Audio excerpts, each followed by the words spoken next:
நண்பர்களே, என்னுடைய கையில் இருக்கிறது அம்மான் பச்சரிசி அப்படின்னு சொல்லுவாங்க.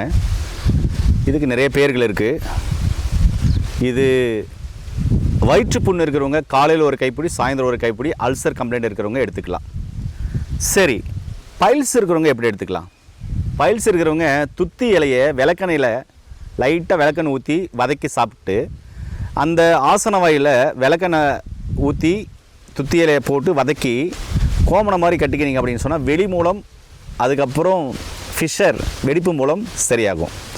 ஆனால் துத்தியில் தொடர்ந்து சாப்பிடும்போது பத்தியங்கள் இருக்கும். நான்வெஜ் எடுக்கக்கூடாது, குளிர்ச்சியான பொருட்கள் அதிகமாக சாப்பிட்ணும். அதே மாதிரி நீர்க்காய்கறிகள், நார்க்காய்கறிகள், தண்ணி நிறைய குடிக்கணும். ஒன்று, இதே அல்சர் இருக்கிறவங்க, பைல்ஸ் இருக்கிறவங்க இந்த கீரையை சமைச்சும் சாப்பிட்லாம், பச்சையாகவும் மென்று சாப்பிட்லாம். பச்சரிசி மாதிரி டேஸ்ட்டாக இருக்கும்.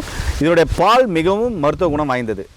பைல்ஸ் உள்ளவங்க தொடர்ந்து எடுக்கும்போது அந்த இரைப்பை, அதாவது வாய்ப்புண், தொண்டை புண், இரைப்பை புண், சிறுங்குடல் புண், பெருங்குடல் புண், மலவாய்ப்புண், ஆசனவாய்ப்புண், பைல் சம்பந்தமான பிரச்சனைகள் மெல்ல மெல்ல சரியாகிறத பார்க்கலாம். இது பாரம்பரியமாக நம்முடைய முன்னோர்கள் கொடுத்துட்டு வந்தது.